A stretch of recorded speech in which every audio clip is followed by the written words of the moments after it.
दोस्तों, मैं अधिवक्ता स्वाति जैन जूडिस लीगल एसोसिएट में आपका एक बार फिर से स्वागत करती हूँ। आज मैं बात करने जा रही हूँ पूरे देश में दहेज के केस खत्म होंगे अगर आपके केस में ऐसी कंडीशन है, ऐसी परिस्थितियां हैं या आपकी पत्नी के द्वारा ऐसा कोई भी कृत्य किया गया है तो माननीय सर्वोच्च न्यायालय के द्वारा नई गाइडलाइन जारी की गई है जो कि कहीं ना कहीं पतियों के हक में है और पतियों को रिलीफ दिलाएगी। आज हम इसी पर बात करेंगे। जानकारी पूरी पाने के लिए वीडियो में बने रहिए और अगर अभी तक आपने मेरे चैनल को सब्सक्राइब नहीं किया है तो मैं आपसे रिक्वेस्ट करूंगी कि मेरे चैनल को सब्सक्राइब कर लीजिए ताकि आने वाली वीडियो का नोटिफिकेशन आपको मिल सके। चलिए बात करते हैं कि आखिर क्या नई गाइडलाइन जारी की गई है। तो यहाँ पर आप सबसे पहले ये बात बहुत अच्छे से समझ लीजिए कि अगर पत्नी एडल्ट्री में है उसके बाद पति के ऊपर 498 का केस करती है तो वह किसी भी प्रकार से चलने योग्य नहीं है।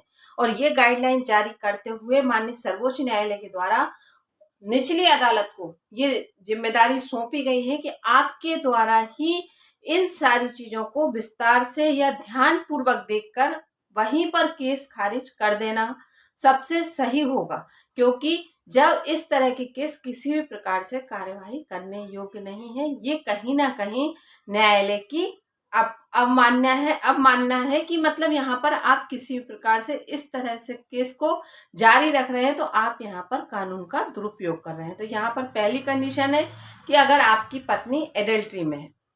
दूसरी कंडीशन, अगर पति के द्वारा तलाक की अपील लगाई जाए और उसके बाद पत्नी के द्वारा 498 का केस लगा दिया जाए तो यहाँ पर ये बात आपको बहुत ज्यादा ध्यान रखनी है कि पति तलाक की अपील लगा रहा है उसके बाद पत्नी के द्वारा 498 का केस किया जा रहा है तो यहाँ पर अगर ऐसी परिस्थिति है तो भी केस चलने योग्य नहीं है।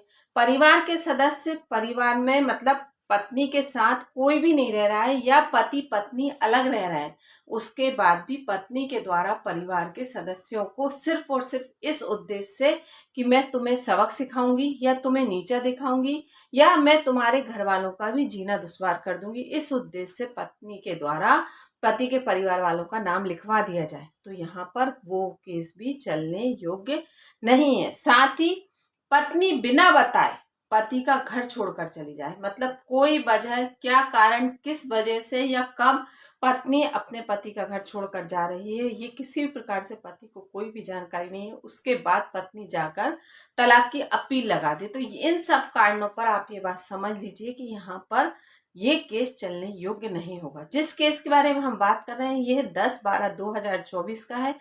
केस की संख्या, केस नंबर मैं आपको स्क्रीन पर दे दूंगी तो आप सर्च कर पूरी डिटेल में पढ़ सकते हैं। और इस केस में कुछ परिस्थितियां इसी प्रकार से निर्मित हुई जहां पर पति के द्वारा तलाक की अपील लगाई गई, उसके बाद पत्नी के द्वारा दहेज का केस किया गया।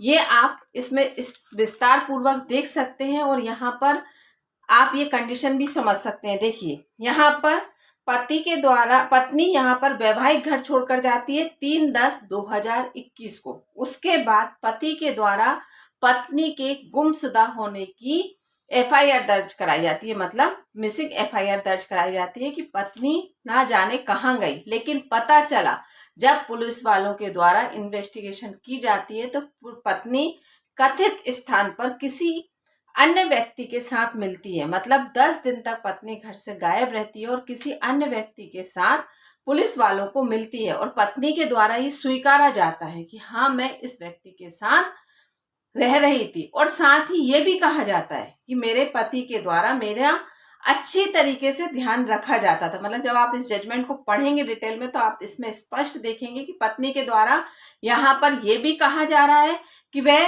अन्य व्यक्ति के साथ रहती थी और यहाँ पर यह भी स्वीकारा जा रहा है कि मेरे पति के द्वारा मेरा ख्याल भी रखा जाता है था। और साथ ही पत्नी ने ये एक्सेप्ट भी किया कि हाँ मुझसे ये गलती हो गई, आगे भविष्य में ऐसी कोई गलती मैं नहीं करूंगी।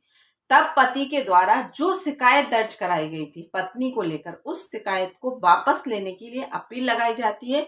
वह फिर को प्रयास करता है अपने वैवाहिक जीवन की स्थापना करने के लिए। उसके बाद जब उस शिकायत को के खिलाफ में पति अपील देकर वो शिकायत वापस लेता है, उसके बाद भी पत्नी के द्वारा कुछ समय अवधि के बाद ही अपने पति और बच्चों को छोड़कर फिर वही घटना दोहराई जाती है। तब पति कहीं ना कहीं निराश हो जाता है और पति के द्वारा फिर से तलाक की अपील लगाई जाती है आपसी सहमति से। और ये तलाक की अपील लगाई गई है 13/12/2021 को।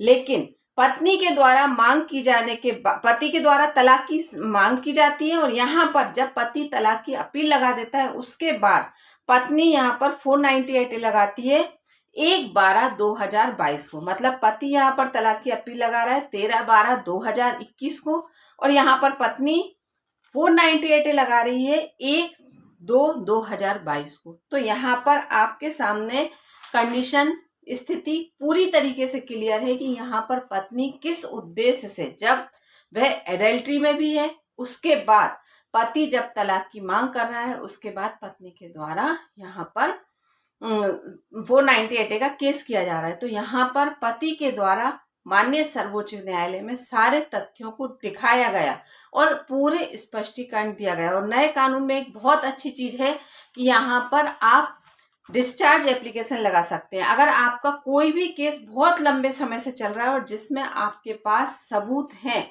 वहां पर आप डिस्चार्ज एप्लीकेशन लगा सकते हैं BNSS 262। तो यहाँ पर ये स्थितियां आप इस जजमेंट के सहारे से समझ सकते हैं। और इस जजमेंट में कम से कम 4 पुराने जजमेंटों का सहारा लिया गया है, जिसमें से एक भजनलाल और शायद दीपा प्रीति गुप्ता, इन 2 जजमेंटों का हवाला देकर बहुत अच्छे से अपने केस को हैंडल किया गया है। तो यहाँ पर आप ये स्थिति समझ सकते हैं कि अगर आप पुराने जजमेंटों का सहारा लेकर अपने केस में रखते हैं, अपने केस में उन्हें जजमेंट का सहारा लेते हैं, तो आपको रिलीफ मिलना 101% तय है। और यहाँ पर इस जजमेंट के माध्यम से आप ये बात भी समझ सकते हैं कि अगर पत्नी एडल्ट्री में है, साथ ही पत्नी पति के तलाक मांगने के बाद में दहेज का केस करती है, तो यहाँ पर पत्नी की किसी भी प्रकार से सुनवाई नहीं होगी। और साथ ही ये स्थिति भी क्लियर है कि यहाँ पर पत्नी 3/10/2021 से वैवाहिक घर छोड़कर रह रही थी। मतलब वह इतने समय से पति से अलग रह रही थी। उसके बाद पत्नी के द्वारा पति के परिवार वालों के द्वारा प्रताड़ना करने की, मतलब 498 है और DV की शिकायत की गई कि उसके साथ घरेलू हिंसा की जा रही है। तो अगर आपके केस में इस प्रकार की कंडीशंस हैं तो आप भी रिलीफ पा सकते हैं और इस जजमेंट का सहारा ले सकते हैं। जानकारी अच्छी लगी हो तो एक बार मुझे कमेंट बॉक्स में कमेंट करके जरूर बताइएगा। और ये जानकारी आपके या किसी और की यूजफुल हो तो उसको शेयर भी कीजिएगा, क्योंकि ये बहुत ही अच्छा जजमेंट है। इस जजमेंट का सहारा लेकर पुरुष वर्ग को बहुत ही हद तक रिलीफ मिलेगा, क्योंकि ऐसी कंडीशंस अक्सर केसेस में देखने को मिल रही हैं जहां पर महिलाओं के द्वारा अपने अधिकारों का दुरुपयोग किया जा रहा है। और इस जजमेंट में सारी चीजें काफी डिटेल से दी गई हैं। तो आप यहाँ पर इस जजमेंट का उपयोग कर अपने केस से रिलीफ पाइए। धन्यवाद।